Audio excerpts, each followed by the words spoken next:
কৃষক থেকে, মহিলা থেকে, যুবক থেকে, এসসি এসটি কমিউনিটি থেকে কাকে বঞ্চিত করেছে বাজেট, আমি সেটা জানতে চাই। সামগ্রিকভাবে ক্যান্সারের ওষুধ 36টা ওষুধকে তার দাম কমিয়ে দিয়ে সমস্ত জেলাতে ক্যান্সার চিকিৎসা চালু করার মতো ঐতিহাসিক সিদ্ধান্ত। এবং পশ্চিমবঙ্গে তো আপনি কমপ্লিট করতে পারেননি, মাত্র 9-10% বাড়িতে নলে জল গেছে। 28 পর্যন্ত জল জীবন মিশনের স্কিমকে কন্টিনিউ করে দিয়েছে, যাতে প্রত্যেকটা বাড়িতে হার ঘর নল সে জল, নলে যাতে জল যায়।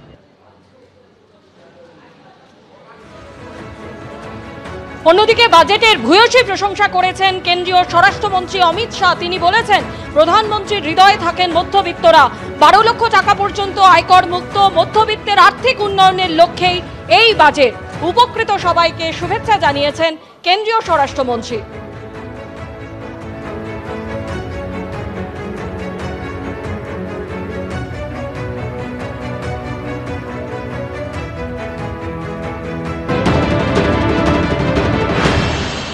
Nothing for the common people, nothing for the youth, only unemployment.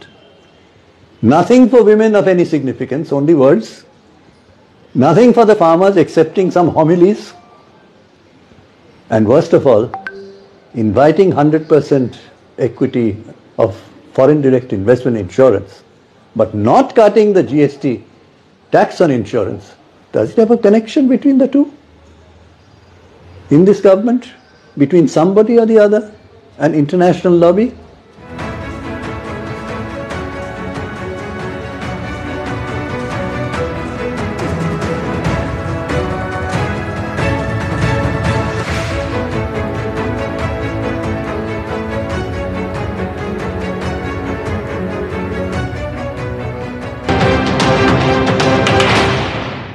বাজেটের মধ্যে একটাই হঠাৎ করে ফোকাস, যে ইনকাম ট্যাক্স 12 লক্ষ টাকা পর্যন্ত দিতে হবে। শুধু এই একটা অংশেই কি ভারতবর্ষের সমস্ত সমস্যার সমাধান সম্ভব? ভারতবর্ষে ইনকাম ট্যাক্স দেয় মাত্র 2% মানুষ। আজকে প্রয়োজন ভারতবর্ষের কনজামশন এক্সপেন্ডিচার, খরচ করার ক্ষমতা মানুষের বাড়ানো দরকার।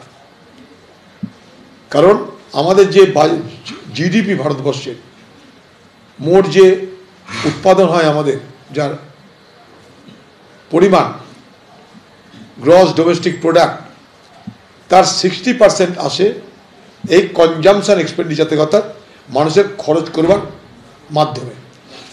তাই মানুষের হাতে যত ডিসপোজেবল কনজামশন পাওয়ার থাকবে, অর্থাৎ আমার হাতে যত টাকা থাকবে খরচ করার মতন, তত বাজারে আমি চাহিদা তৈরি